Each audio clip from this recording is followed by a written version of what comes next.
My name is Brad. I'm 42, and I live in the small suburban town of Millfield.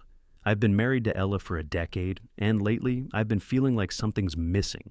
It's not like a big thing that you can point to and say, there, that's the problem. It's more like the air in the room has shifted, but nobody said a word about it. When we first got together, everything felt so alive. There was a spark between us, and it never felt like we were just going through the motions. We went on spontaneous trips, stayed up late talking about anything and everything, and sex wasn't just something we did. It was something we craved. But now, after 10 years, it feels like all of that has slipped away into routine. At first, I thought it was just a phase. We were both busy with work, and the kids were getting older. Ella was juggling her job and trying to maintain some kind of balance between family and personal time. And I was buried in the business I started 5 years ago. It made sense that we would fall into a routine. But the thing is, the routine didn't feel comfortable. It felt like we were slowly drifting apart, and I had no idea how to stop it. Ella noticed it too, but neither of us wanted to talk about it. We were good at pretending everything was fine, though it wasn't. The silence between us had grown, especially in the bedroom. We had started avoiding each other, not out of malice, but out of habit. No one really says it, but the lack of intimacy is its own kind of hurt. I remember one night, lying next to her in bed, both of us facing opposite directions like strangers. I reached over to touch her hand, just a simple gesture to remind her I was there. She didn't pull away, but she didn't respond either. The distance between us felt physical in that moment, and I realized that I wasn't just missing the intimacy. I was missing her. I suggested therapy. At first she hesitated, but after some convincing, she agreed. I thought maybe talking to a professional would help us figure out where we had gone wrong, how we could rebuild what we'd lost. But when we sat in the therapist's office, I saw something in Ella's eyes that I hadn't seen before. Frustration. Like she was done even before we started. And as the sessions wore on, it became clear that the more we talked about our issues, the further apart we seemed to get. Ella started spending more time out of the house. I noticed she was hanging out with Daisy a lot more, a friend from work who had always been a little unconventional. Daisy was free-spirited, always talking about living life with no regrets, no rules. Ella seemed to be drawn to her energy, and I can't say I understood it, but I didn't question it. She deserved time to unwind, to enjoy herself. But over time, it became clear that Daisy wasn't just a friend anymore. Ella started changing, little by little. She would come home late, her eyes sparkly, her face flushed from laughter, or maybe a drink, and I would ask her how her night was. She'd give me a vague answer, something about a good conversation or an interesting idea Daisy had shared, and then she'd retreat into the other room, leaving me to watch the silence settle back in. I didn't want to be that guy, the one who suffocates someone's personal life with jealousy and suspicion. But I couldn't shake the feeling that something was off. The cracks in our marriage were no longer hidden. They were wide open for both of us to see, and I didn't know what to do next. As the days went on, it became harder to pretend everything was fine. I didn't know how to fix what was broken, but I knew that the person I had married, the woman I had once shared everything with, was slipping away, and I wasn't sure how to get her back. It was a quiet evening when Ella came home after spending the day with Daisy. She had this serious look on her face, something I hadn't seen in a while. Her usual smile, the one that always lit up the room, was absent. Instead, her expression was guarded, like she was gearing up for a big conversation. My stomach dropped because I knew something was coming, something that wasn't going to be easy to hear. "Hey, Brad," she said, her voice a little too calm, too rehearsed. She paused for a moment before sitting down next to me on the couch. "We need to talk." I set down the book I'd been reading and turned to face her, my heart pounding in my chest. This wasn't the first time she'd said those words, but it was the first time in a long time that they felt so heavy. "What's going on, Ella?" I asked, already feeling the tension thickening the air between us. She took a deep breath, as though steeling herself. "I've been thinking a lot lately, about us, about our marriage." I nodded slowly, unsure where this conversation was headed. I could already feel the familiar discomfort building in my chest. I think we need to try something different," she continued, her eyes not quite meeting mine. "A new approach, something to get us out of this rut we've been in." My brows furrowed. "What do you mean by new approach?" I asked cautiously. The idea of a new approach had me nervous, but I tried to keep my voice steady. She exhaled deeply, her eyes finally locking with mine. I think we should try an open relationship. I stared at her, completely caught off guard. My mind raced, and the room seemed to shrink around me. An open relationship? I repeated, my voice a little shaky. Are you serious? She nodded slowly, as though this was the most reasonable solution in the world. Yes, Brad. I think it could help us, help me at least, figure things out. I need more than just what we've been doing. My mind was spinning.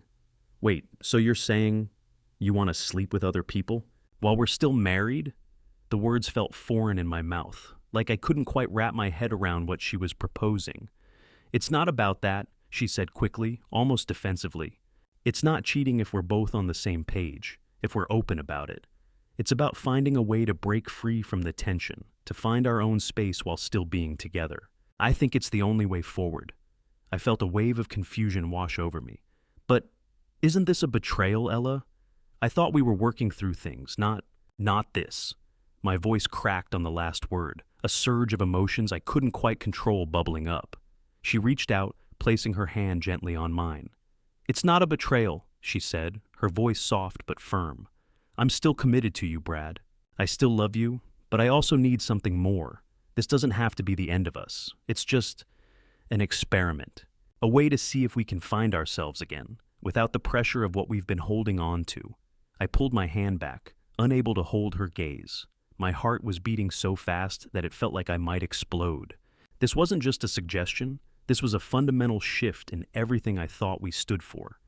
I don't know if I can do that, I said, my voice barely a whisper. I don't know if I can just let you be with someone else and be okay with it. She was quiet for a moment, letting my words settle in. I understand if you're not ready. I'm not asking for an answer right now, she said. But think about it, Brad. I just need you to consider it. I stood up, pacing back and forth, trying to make sense of what she was asking of me. The idea of Ella being with someone else, even if it was open and communicated, felt like a slap in the face. It felt wrong, like something I could never be okay with. But then again, maybe that was the point. Maybe we were so far gone that we needed something extreme to fix it. I didn't know how to respond. How could I? I'll think about it, I finally muttered, my mind a whirlwind of emotions.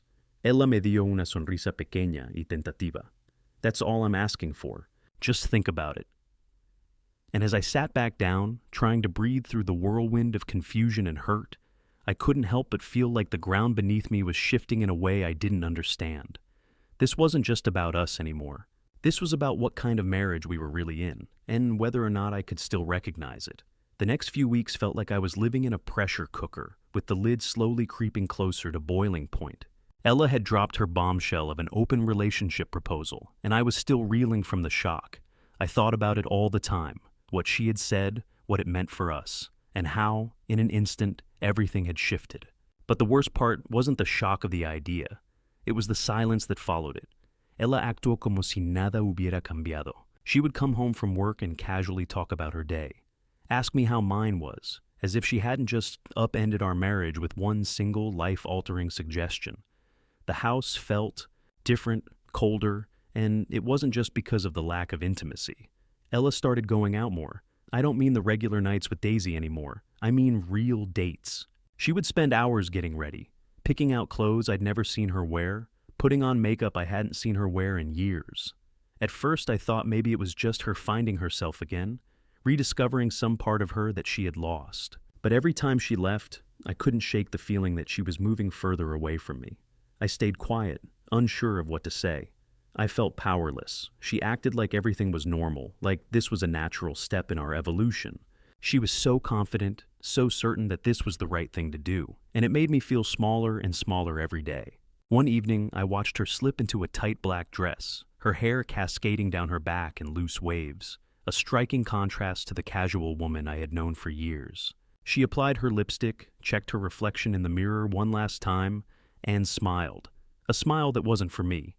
"Going out with Mark tonight," she said, like it was just a casual evening with a friend. "Right," I muttered, my throat tight. I wanted to say something, but I didn't know what. I didn't want to sound controlling, but I felt like I was losing her in front of my eyes. "You know you don't have to act like you're okay with this," she said, her tone light but firm, as if she could read my mind. "We're not pretending anymore. I'm just doing what I need to do to feel fulfilled. I looked at her, the woman I had spent the last decade with, and realized that I didn't know her anymore. I didn't recognize the person she was becoming. She was confident, independent, free, but she was also slipping away. As she grabbed her purse and turned to leave, I was left in the stillness of the living room, feeling more alone than ever. The house felt empty, even though it was full of noise. I tried to distract myself, turning on the TV, scrolling through my phone, but all I could think about was her.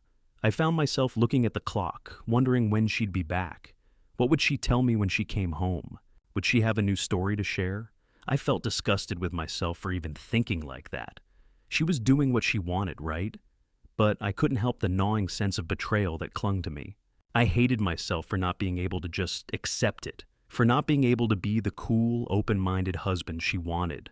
When she came home that night, her smile was a little too wide, her laugh a little too loud. She tried to hide it, but I could see it in her eyes, the rush, the excitement, the freedom. And there I was, sitting in the same chair I'd been sitting in for the last few weeks, too afraid to say anything, too afraid to rock the boat any further. "How was your night?" I asked, my voice barely more than a whisper.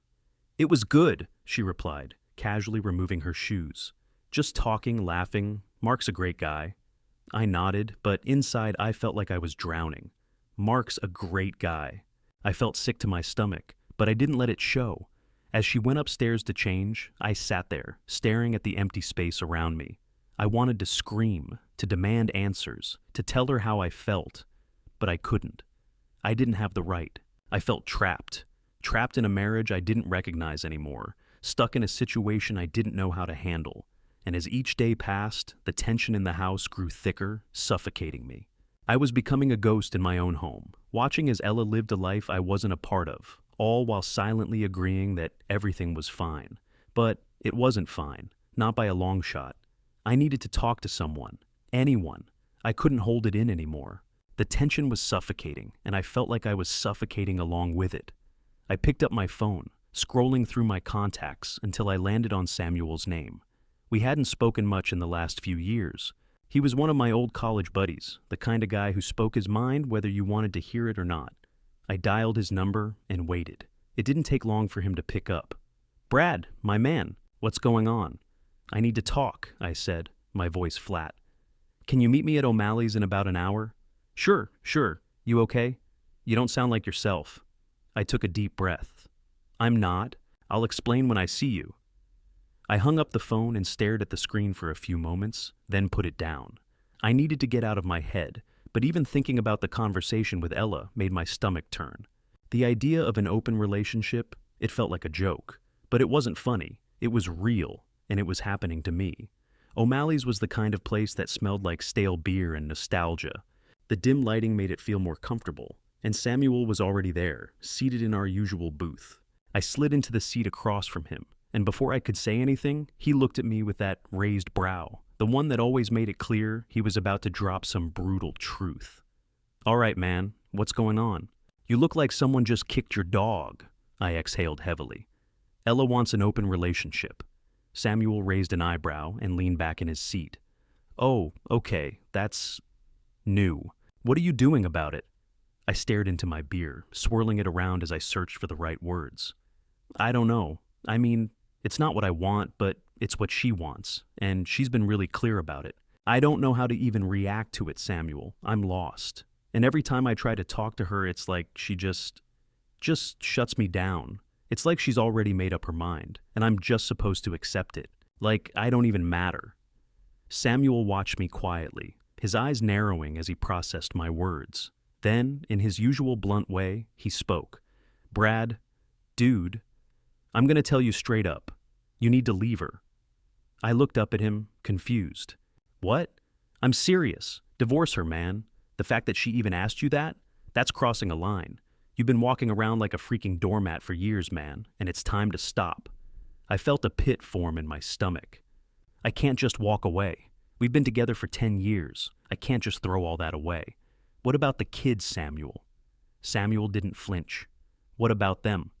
You think your kids are going to be better off watching you stay in a marriage where you're treated like crap just so they can have 2 parents? Hell no. They'll be better off if you show them that they deserve respect. You deserve respect. And this? This isn't respect. I rubbed my face, feeling the weight of it all. I don't know, man. It's just hard. She's not a bad person, but this is crazy. Samuel took a long sip of his beer and then leaned in, lowering his voice. All right, look, you want to get some control back? You want to make her see how much she's taken you for granted? Go out and sleep with someone else. Don't just talk about it, do it. You need to show her that she can't walk all over you. I stared at him, dumbfounded. What are you talking about? Brad, I'm not saying you need to make this a habit, but right now, she's got the upper hand. She thinks she can tell you what to do, and you're just sitting there letting her. You need to hit back. Not with words, but with action. Go find someone. Get your own damn control back. His words hit me like a slap. I wasn't sure I was ready for something like that. It felt like revenge, and part of me hated the idea of using someone else like that. But another part of me, a darker part, the one that was starting to see the cracks in my marriage in a different light. That part was tempted. I don't know, man, I muttered, swirling my beer again. I don't know if I can do that. But I'm so sick of this. I'm sick of feeling like I'm losing her, like I'm nothing. Samuel looked at me, his expression softer now. Brad, you're not nothing. But you've got to stop letting her decide what happens to you. If you want to keep playing the nice guy while she's out there doing whatever she wants, then fine. But if you want to stand up for yourself, this could be your way. I felt a wave of uncertainty rush over me. Part of me wanted to take control, to do something that would make me feel like I mattered again. But the other part, the part that still cared about Ella, felt like it was betraying everything I stood for. I'll think about it, I said finally, my voice a little hoarse. You do that, Samuel said, clapping me on the back. But don't wait too long. Hey, you deserve better than what you're getting. As I sat there, trying to digest Samuel's words, I realized something. I couldn't keep living in this limbo. I had to make a choice. And soon. Samuel was right about one thing. I needed control. And I needed to feel like I was more than just the guy left in the dust. So when he suggested I go out and sleep with someone else, just to make a point, to regain some semblance of power, I hated myself for even considering it. But that was exactly why I couldn't ignore it. I was frustrated, angry, and feeling completely powerless. I needed a release, something to let the pressure off. So when Samuel texted me later that night to meet him at a dive bar downtown, I didn't hesitate. O'Malley's had always been a place to escape the world. The dim lighting, the cheap beer, the jukebox that only seemed to play old rock and roll. Samuel was sitting at our usual booth, tapping his fingers on the table and glancing around the room when I walked in. Did you think about it? He asked, a grin forming on his face when he saw me. I nodded. Yeah, I need to take control, man. That's the spirit, he said, raising his glass to me. We spent a few minutes talking about everything but the mess I was in. I didn't want to dwell on it too much, not yet. But Samuel wasn't the kind of guy who let things slide. Before long, he was staring at me, half smiling like he had a plan. You ready? He asked. I didn't know what ready looked like anymore. I just knew that I needed to stop feeling like the one being played. So, with a deep breath, I nodded. It didn't take long for me to fall into the rhythm of the night. The music, the people, the drinks. Everything felt a little hazy, a little blurred. I let go of the tension in my shoulders, the tightness in my chest, and embraced the heat of the moment. That's when I saw her. She was sitting at the bar, alone, with a glass of red wine in front of her, her eyes scanning the room like she was looking for someone. I don't know why, but there was something magnetic about her. She wasn't the kind of woman who demanded attention, but she commanded it just the same. Her dark hair framed her face like a curtain, and there was something sharp about the way she held herself. I don't remember exactly how I ended up talking to her, but I did. Beatrix, her name was. Her smile was easy, warm, like she was genuinely happy to be where she was.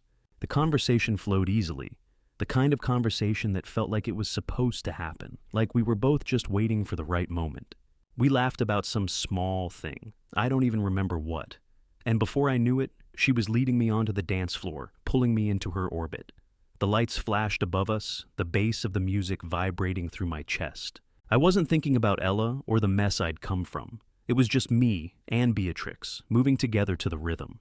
I could feel the heat of her body close to mine, her hands on my shoulders, and for the first time in a long time, It felt like I was in control again. It didn't take long for the kiss to happen. 1 minute we were dancing. The next, her lips were pressed against mine. It was like everything else fell away, like I was seeing the world through a lens I hadn't looked through in years.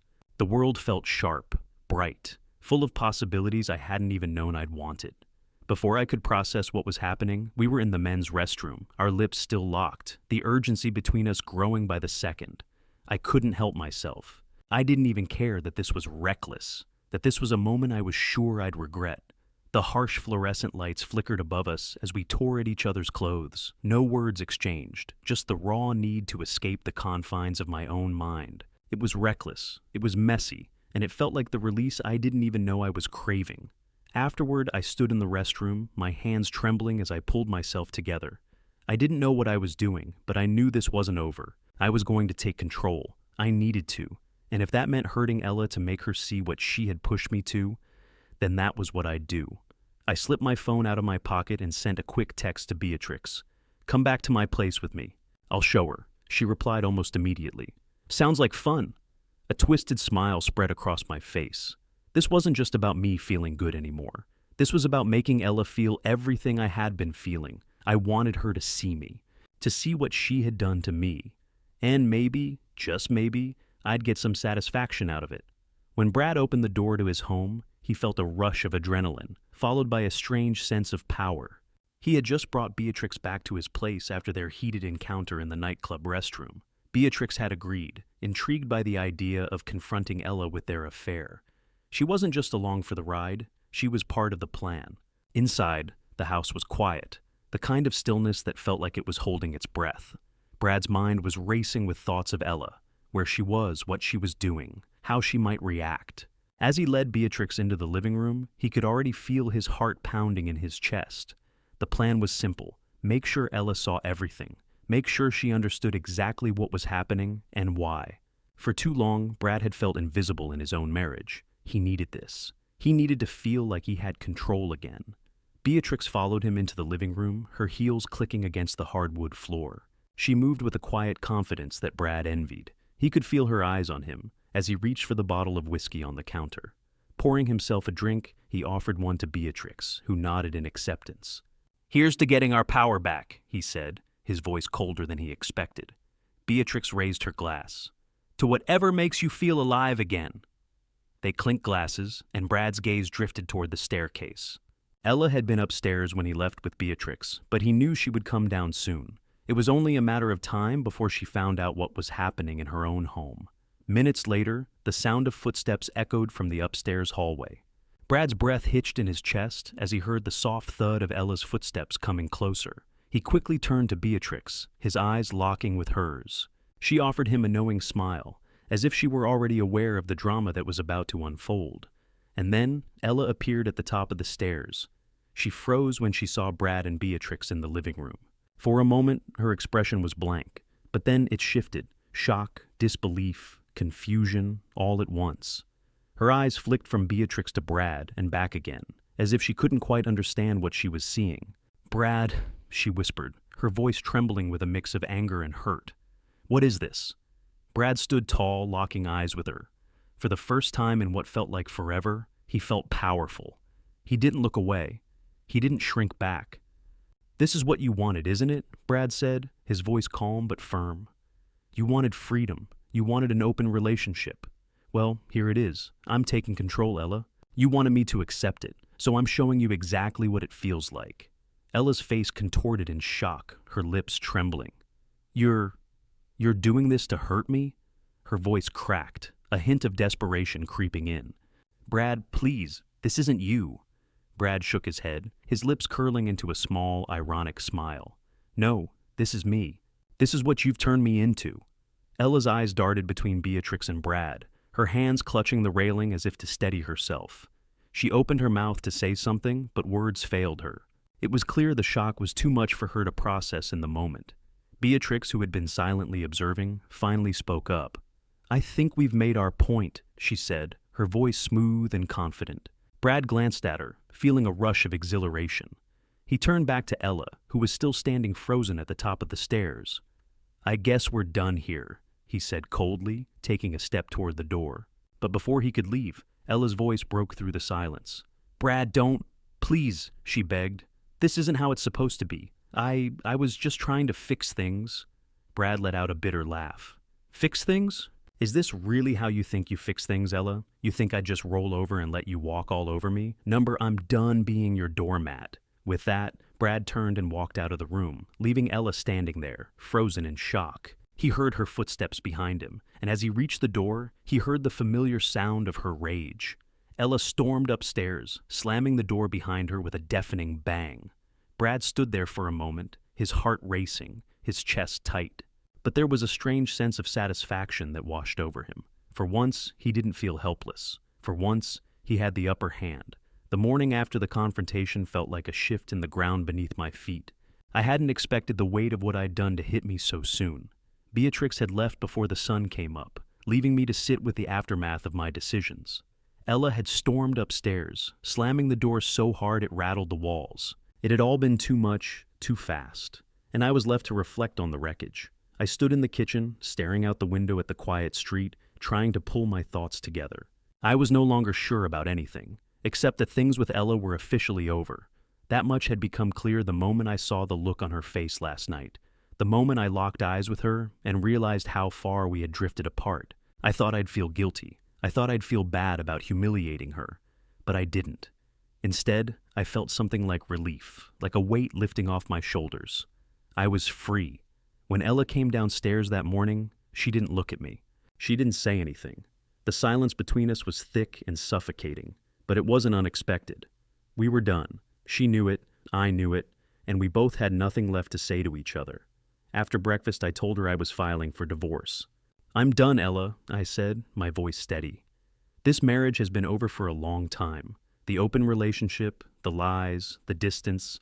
I can't do it anymore." She looked at me, her eyes red from lack of sleep, but she didn't argue. There was no shouting, no tears. It was as if she had already accepted this was coming. Maybe, deep down, we both had. She nodded quietly, looking away as she took a deep breath. "I understand," she said softly, her voice empty, as though she'd already emotionally checked out. "If that's what you want, then I won't stop you." And that was it. The end of a decade-long marriage. Beatrix sent me a text after she left, just one simple line. "I had fun last night. Call me if you need to talk." Her number was still fresh in my phone, and I could still feel the adrenaline from the night before. But as much as I wanted to reach out to her, I knew I had to focus. The divorce was the priority now. Still, there was a part of me that felt the pull to her, the curiosity of what could be if I let myself go fully into something new. But I pushed that thought aside. Later that day, I found myself meeting Beatrix for coffee. I needed to make sense of everything. I wasn't sure where this was headed, but something about her felt real. She'd been through her own heartbreak recently, and when we sat down, there was no pressure, no expectation. Just two people who had experienced pain and were trying to find a way forward. "So, what happens now?" Beatrix asked, her fingers wrapped around her mug. "With Ella? I don't know," I replied. "But I can't keep going like this. I don't even recognize who I am in this marriage anymore. I just want to move on, I guess. I don't know how to do that, but I'm figuring it out." Beatrix smiled, a soft and understanding smile. "It's a tough road, but at least you're taking control now." I nodded. "I think I am, but it's scary. For the longest time, I thought if I just kept holding on, things would get better, but they didn't. And now I feel like I'm standing on a cliff, waiting to jump." "You're not jumping, Brad," she said, her voice gentle but firm. "You're stepping forward. It's different." I leaned back in my chair, letting her words sink in. She was right. It wasn't about jumping off a cliff. It was about taking that first step towards something new. It was time to leave the past behind. As we finished our coffee, Beatrix gave me her number, just in case. "I don't know what comes next," she said, her voice light, "but I'm here if you need someone." I tucked the number into my pocket, unsure of what it meant or what would come of it. But I felt a strange sense of comfort in knowing that I wasn't alone in this. I had options, and for the first time in a long time, I felt like I was in control of my own life. When I got home, I started the paperwork for the divorce. It was practical, cold, and final. Ella didn't contest it. She signed without saying a word, and with that, our marriage was over. the next chapter of my life was about to begin. Time had a way of smoothing over the rough edges of life, or at least making you forget the sharpest parts.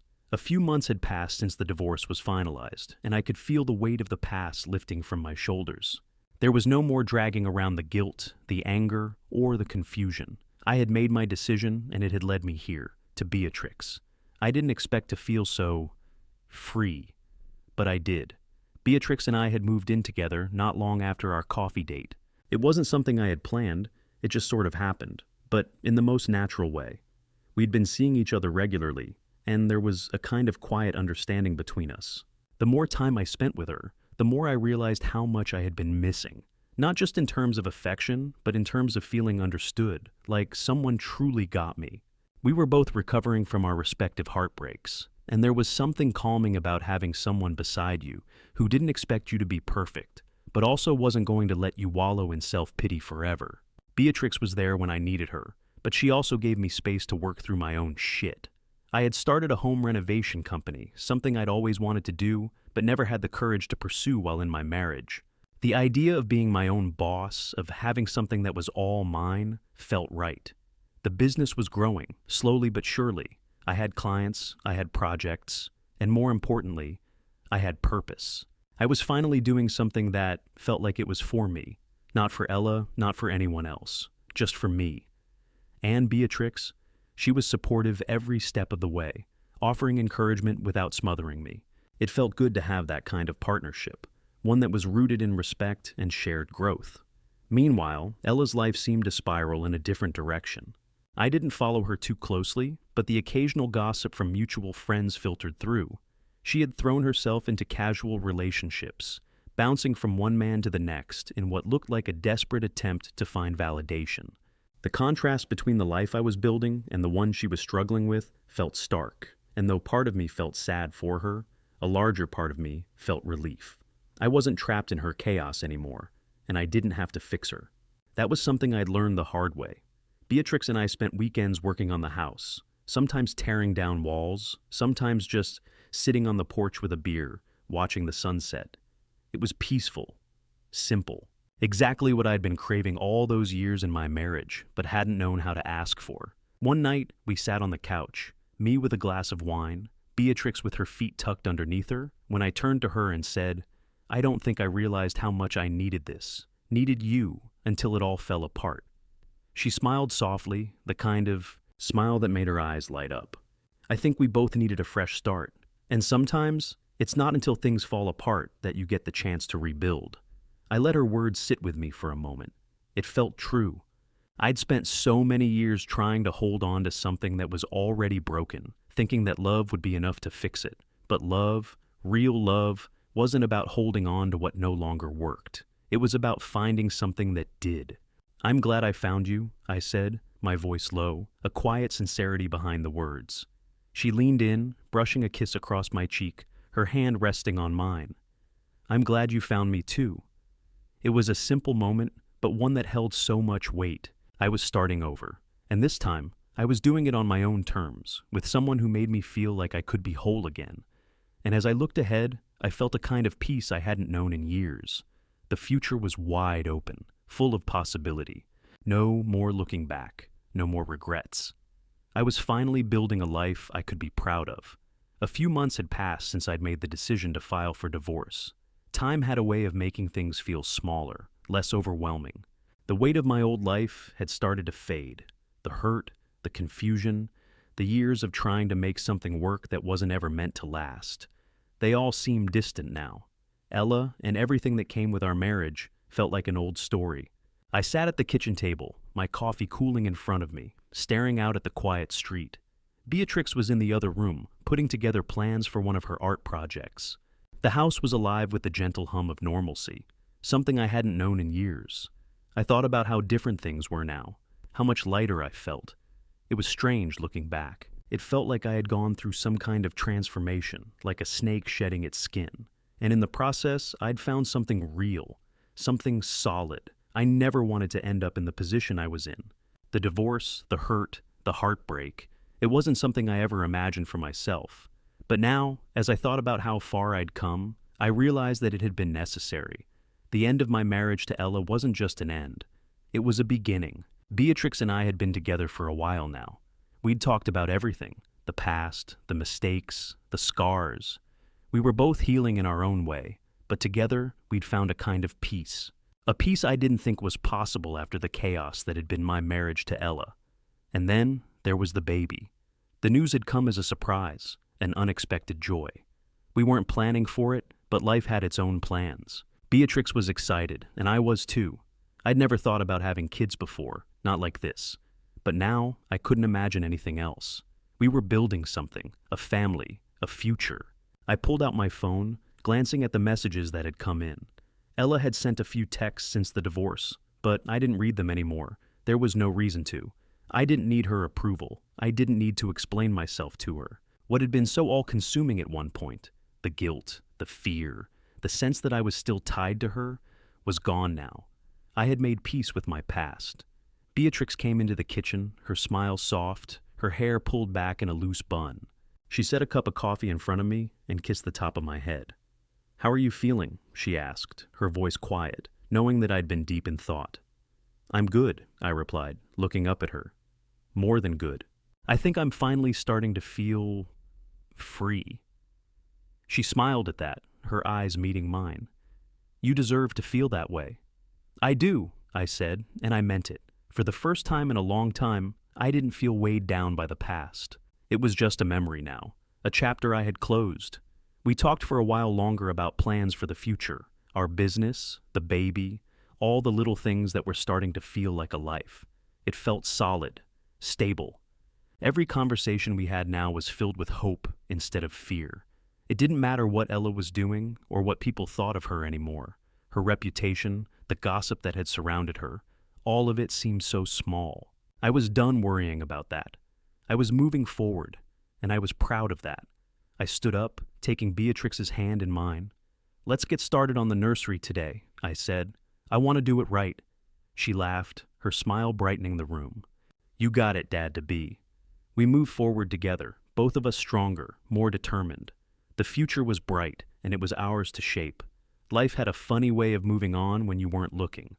One day, you're stuck in the chaos of a marriage that's slowly falling apart. The next, you're staring down the future with a kind of freedom you didn't know you needed. Beatrix and I were preparing for the birth of our daughter. It was something I never imagined, something I thought I'd never experience. But now, with her by my side, the idea of becoming a father felt right, like it had always been part of the plan. I spent my days working on the business, seeing it take shape and grow in ways I'd only dreamed about, and my nights planning for the future, making sure everything was ready for the little one who was soon to join us. We'd moved into a house that was finally starting to feel like home, and every day felt like a new opportunity to build the kind of life we both wanted, a life of peace, of stability, of joy. I looked out the window, watching as the sun set over the neighborhood. A family of birds fluttered from the tree in the yard, and for the first time in years, I felt a sense of calm that I didn't think was possible. The past no longer haunted me. It had faded away, like a shadow that was never truly there. Ella, the divorce, all of it felt like a distant memory. I was no longer the man I was before, the one who tried to hold on to something that wasn't working. I had let go of that version of myself, and in its place, I was becoming something better, stronger. I didn't feel trapped by the weight of regret or the pull of guilt anymore. I heard Beatrix's soft footsteps behind me, and she slid her arms around my waist, resting her chin on my shoulder. "You okay?" she asked, her voice warm. "Yeah," I said, turning to face her. "I'm just thinking. It feels right, you know? All of this." She smiled, the glow of her happiness lighting up her face. "It does. You've worked so hard for this, Brad, and I'm proud of you." I kissed her forehead, letting the moment sink in. "It's not just me. It's us. We're in this together." We'd been through our own struggles, our own heartbreaks, but together we were building something that had a solid foundation. It wasn't perfect. Nothing ever was. But it was real. And it was ours. As I stood there with her, the weight of the past felt like a distant, unimportant thing. The memories of Ella and the toxic relationship we'd once shared were fading, becoming like an old, faded photograph. The person I used to be was gone, replaced by a man who was looking forward, not backward. And the future? It was bright, so much brighter than I could have imagined. With a successful business and a family on the horizon, I was no longer haunted by the choices I made in the past. The painful memories of Ella had faded, and I was finally free to embrace what was ahead. I could look forward to watching my daughter grow, to building a life with Beatrix, and to knowing that I had found my peace, finally and fully. The past had shaped me, but it was no longer my anchor. It was the future I was building now that mattered. And as I watched Beatrix rub her belly, the future seemed like the best gift I could ever ask for.